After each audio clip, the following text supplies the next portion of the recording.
Hello everyone, and welcome back to my channel.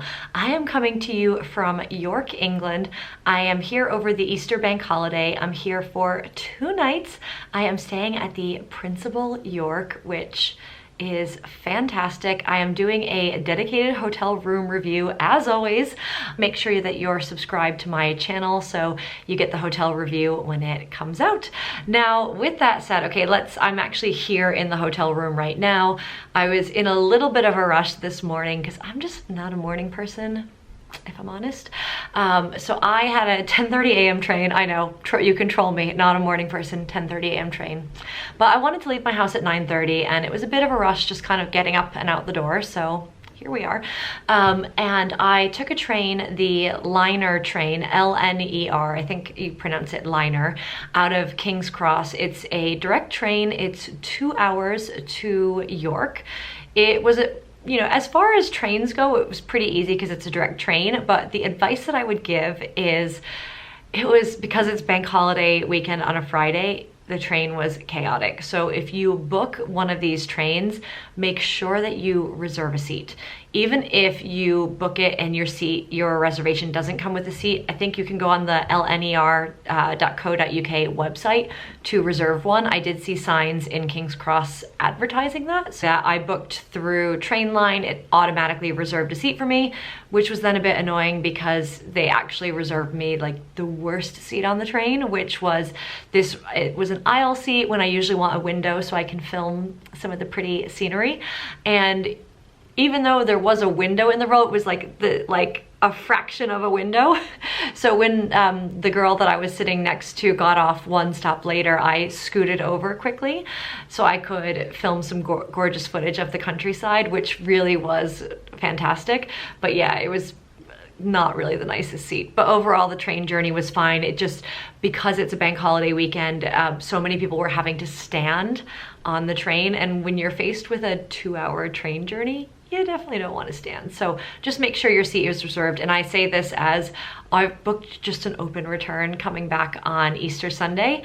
So yeah, now I need to go take my own advice and see if I can get a seat booking and commit to a time that I want to go. So there you go. But yeah, overall getting to York was super easy.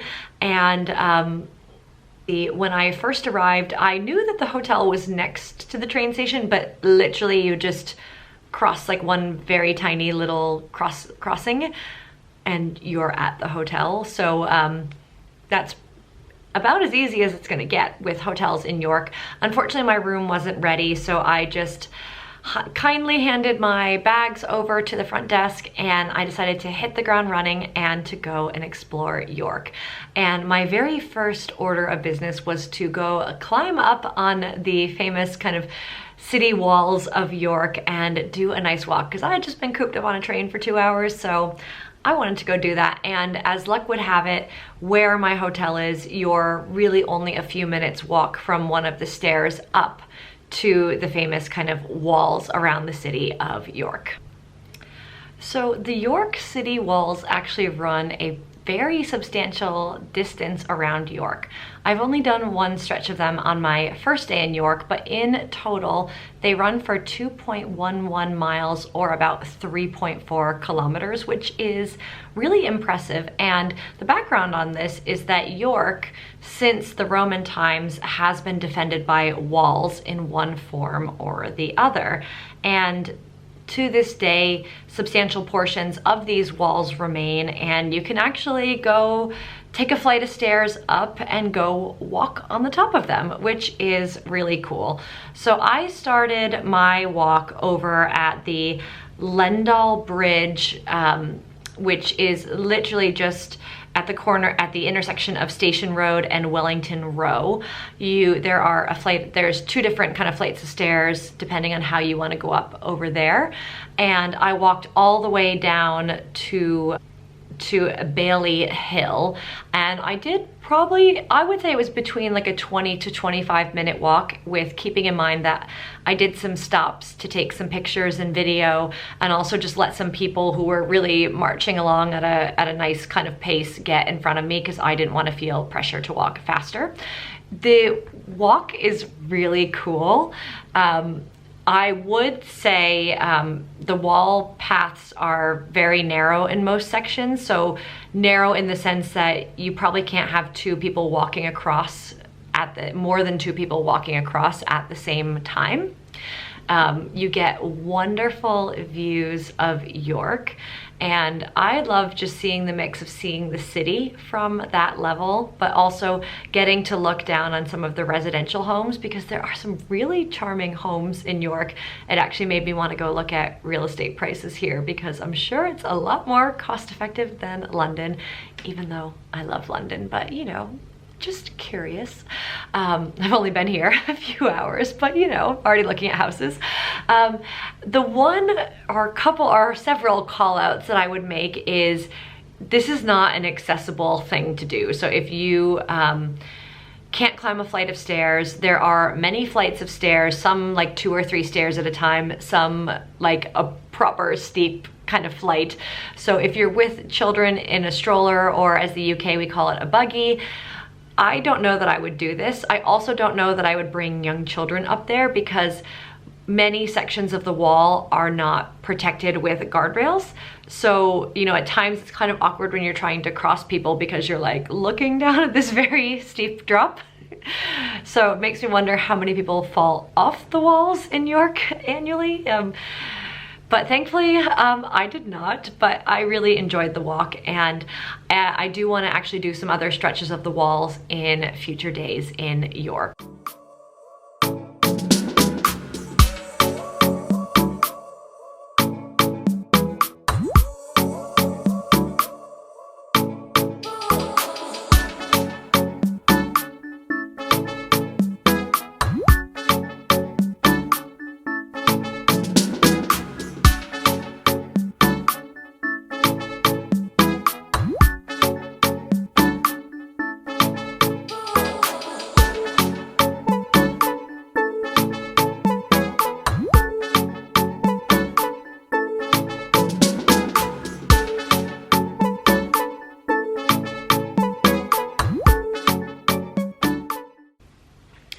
After my walk along the York City walls, I realized I was only a few minutes walk from the famous Clifford's Tower, which if you are in York, it's very hard to miss Clifford's Tower.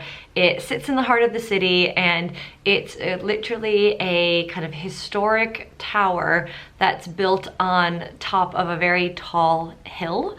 It's adjacent to York Castle, and it's played an incredibly important role in York's history. You know, if you go on the National Trust website, it talks about how it's been a royal mint, a medieval stronghold, and a garrison in civil wars. It's another attraction that's really not accessible. You have to climb a lot of stairs to get up to it. There's no other way around it. So if you can climb, you know, quite a couple, I don't know how many flights of stairs it is, but you can see on the video footage if you choose to count for yourself, or it might be on the website. It's a lot. I actually felt fine doing it. I felt a little winded towards the end, but I didn't think it was too bad. It was £9 for me to pay for entry. I did just an adult entry without audio guide. And when you go in on the kind of ground floor of the tower, there is a whole kind of room, and I would recommend going left, kind of left all the way around to right, and it takes you through kind of the history of the tower, and it really does show you how many kind of lives this tower has lived. And you know, one call out that I wanted to note, in 1190, it was actually home to one of the worst anti-Semitic massacres of the Middle Ages. It's actually incredibly sad. Apparently, York's Jewish community were taking refuge in the tower for their safety, but what ended up happening is a violent mob basically started to crowd outside and was basically trying to tell the Jewish community that they needed to convert, I think it was to Catholicism or Christianity. I think it's Christianity actually, or which might be the same. I don't know, I'm Catholic, I forget these things. But basically they were telling them they need to convert or they're going to be murdered, and the community decided that they would rather commit suicide than be murdered. And basically what they did is they set a fire in the tower to basically die together, which, I mean, can you imagine having to make that decision? And apparently those that chose to go outside and say that they were going to convert, many people were murdered anyway, which, I mean, horrific. Absolutely horrific. So, you know, the tower does have a lot of stories of kind of murder and death and being involved in wars and conflicts, and it very much was a prison at one point. So it definitely is probably more of like a controversial landmark in York, but it really does show you kind of many of the things that went on in the city in the past, which I do think is really important for us to be aware of and to learn from as well. I did really enjoy my visit overall. You know, you do feel like you're stepping back in time, and you can tell that they've done a lot of work to preserve the tower. And you, again, you have to climb some more stairs, including some like precarious spiral ones. And you can actually go on the roof of the tower as well and see views of York, which gives you a bit of like the York Minster Cathedral and many of the other kind of iconic buildings and sites. So yeah, I have to say I really enjoyed it. I think it was worth the £9. I learned so much from a historical perspective, and that's really one of the reasons why I like to go see historic sites when I travel, because you know, I'm not going to kind of sit here and read every plaque back to you. I'm going to encourage you to do your own kind of reading on the history and hopefully go visit it when you go to York so you can learn for yourself as well. So after that, I wanted to make my way toward the famous Shambles Market. So before I got over to the Shambles Market, I stumbled upon a chocolate festival. I mean, so much going on in York, seriously. It was the York Chocolate Festival, so I decided to take a stroll kind of down those streets and check it out. It was really hard to film because people were just walking right in front of my camera, and you know, they'd see me trying to film something and just like not care and walk by. That was kind of a theme in York, if I'm honest to you. I then made my way over to the Shambles Market. Now, the Shambles Market is a public market that runs 7 days a week in York, and except for public holidays. So it's something that you can go and check out whenever. I have to say I was a bit underwhelmed by it, if I'm honest. There were some nice stalls, but a lot of it was like various kind of handbags or very kind of touristy apparel, a lot of counterfeit handbags actually. Naughty, naughty. So yeah, but it was nice to kind of take a stroll, walk around and see it. I loved seeing kind of some of the old timber houses at the beginning, and the Shambles Market is actually in front of kind of a street called the Shambles, which is an old street, which is famous for its overhanging timber frame buildings, and some of them date as far back as the 14th century. Apparently this street used to be known as the Great Flesh Shambles because in 1885, 31 butchers were located along this street. Now, to be honest, none of them remain today, and today it's very much catered more towards tourists, but there are kind of a very eclectic mix of shops, and you'll actually see it's pretty mobbed with people. Now granted, I was there probably around 2 or 2:30 p.m. on a bank holiday Friday, so probably gonna be peak crowds there. I did love seeing the bunting that was up in support of Ukraine in blue and yellow, which was really lovely. And yeah, it was a bit hard to film, but I just took as much footage as I could. It's the kind of place where you can go and get like a little kind of to-go bite to eat. There was one shop that I want to call out, which is called Bao, and it literally had the cutest, mostly dessert bao buns that were like little works of art. I think there was one pork bao bun, but the rest were kind of sweet bao buns, and I think there were some other kind of desserty type drinks which looked really cute.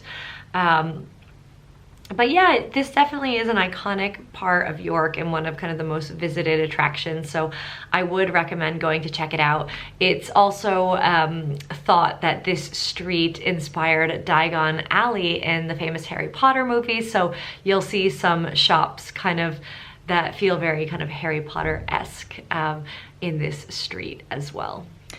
So as I was wrapping up my walk along the Shambles, it was nearly 3 p.m. and I was getting hungry. I thought I would go check out a place called Spark York CIC, which is this kind of, they've taken these shipping containers and turned it into an outdoor food hall. However, when I got over there, the line, or the queue as we'd say in the UK, just seemed a bit long. Maybe it wasn't the best fit for that day given how crowded it was. So there was another place I really wanted to check out, which is called the Yuzu Street Food and Brew York. So it's a joint concept. So Brew York is a beer hall, and they've partnered with Yuzu Street Food, which is a kind of Pan-Asian fusion street food. Think like bao buns, gyozas, ramen, so much goodness. And you can go, they have really good beers on tap. You can get a gin and tonic or a wine if you don't like a beer, and you can order some street food from Yuzu straight to your table. So as soon as I walked in, I knew I had made the right choice because I love bao buns so much. I love gyozas, but oof. So yeah, so I came in, I quickly saw a table for two kind of in the back left corner, like a high top table. But then I quickly realized that, oh crap, in order to get a drink, you have to order beer from the bar. So I asked the table next to me if I just left my coat and a reusable bag that was empty on the chairs, and just said, can you please make sure no one takes my table while I go to the bar. And what was actually really nice about going to the bar is I got to talk to one of the women behind the bar who was helping me, and I did decide I wanted to try a beer. I don't usually classify myself as a beer drinker, but I figured because the whole theme of this place is beer, and I wanted to try something and see what they would recommend. So I usually like beers like Blue Moon or kind of Sam Adams, Sam Summer. I like kind of a light, refreshing beer, like a kind of a wheat beer, or more of like a fruity kind of IPA. So they had this fruity kind of IPA that they recommended that was absolutely incredible.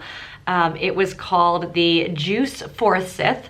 It's a fruited IPA, and it says, enjoy this juicy bonus fruited IPA that combines Cascade, Citra, CTZ, and Mosaic hops with muchos, pineapple, passion fruit, and mango for a tropical explosion as bold and juicy as the legendary entertainer this salutes. Nice to see you, to see you.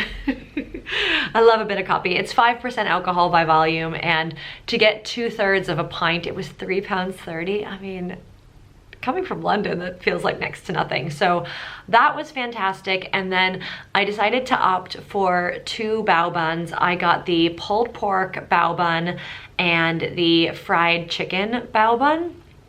And oh my gosh, when they came to the table, I was so happy. Not just because I was hungry, but because they just looked like bao bun works of art on the table.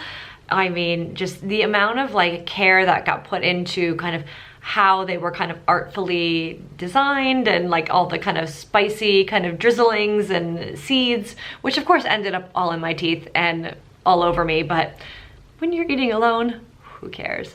And then there was this dusting of these chili flakes on it. So of the two, I have to say, if I could go back and go again, and I mean, who says I won't? I thought the pulled pork I liked that more than the fried chicken. The fried chicken wasn't crispy. It was more of like a wet fried chicken. So that wasn't really, it was good, but it wasn't my favorite.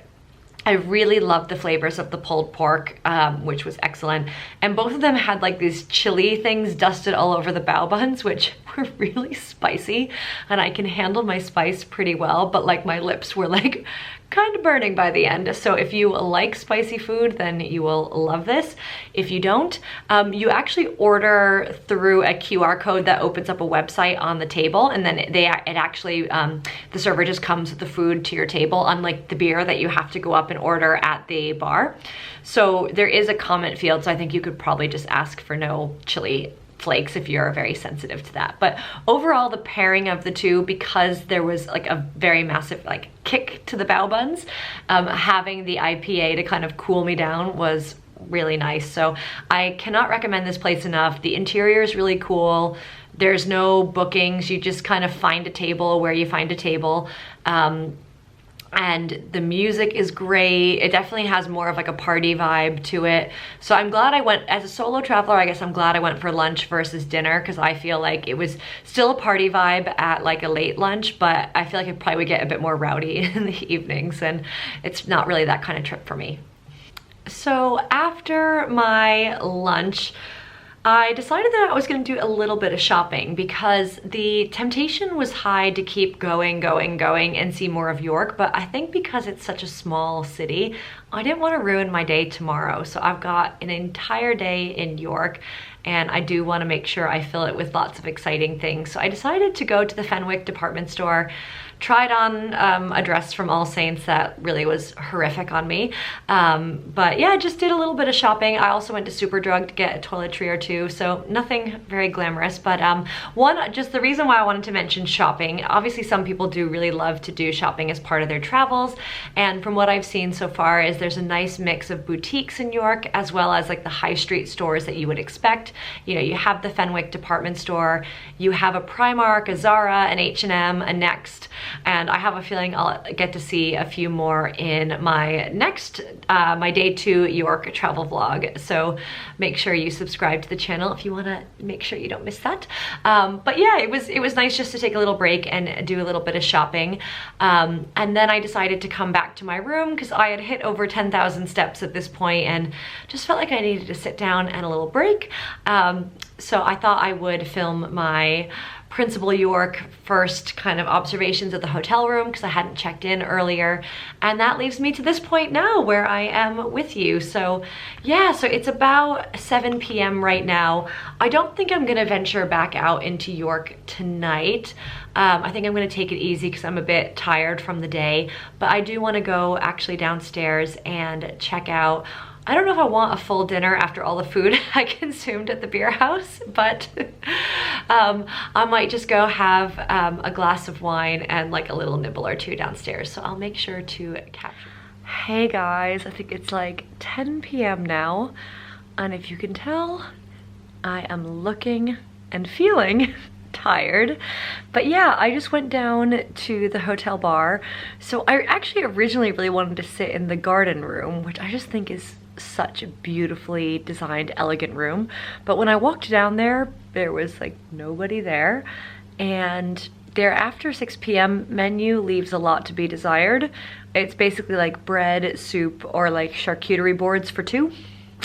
Not so great when you're a solo traveler. Now, obviously I didn't even ask if they could modify it for 1, so I might be throwing shade for no reason. So I then decided to walk further down to the, what is it called? The Chart House bar. Okay, it's actually called the Chapter House bar. You know you're tired when you can't remember the name of the bar that you went to. I only have 1 glass of wine, people, so don't come at me. But yeah, so I just decided to have a lovely glass of New Zealand Sauvignon Blanc. Always love a Sauvignon Blanc or like a Sancerre, those are my favorites. And wine was excellent. That was my free wine due to my IHG status. I guess because I'm IHG Gold Elite, I get a free drink every day at the hotel, so I plan on using it, especially now that I know that the wine is so good. And then I was feeling a little bit hungry, not really that hungry after my like very late lunch. So I just decided to have a chicken Caesar salad, and it was really good. So no complaints there. Was all the things I wanted it to be. So yeah, just kind of chilled out in the bar. No one, really bothered me. I did a little bit of work on my laptop. By work, I mean editing a video. But yeah, so really nice way to round out my first day and night in York. So thank you so much for watching this video and dealing with this current tired, incoherent face. If you liked this video, please hit the like button. If you have ever been to York, if you have recommendations on what to do in York, from like things to see, places to stay, you know, places to eat and drink at, please leave a comment down below, because sharing is caring here on this channel. And if you want to see more of what I get up to in York, including a review of the Principal York, which I'm about to go to sleep in this massive bed, I'm so excited, please hit that subscribe button, because that is all coming very soon. So thanks again for tuning in, and I will see you soon.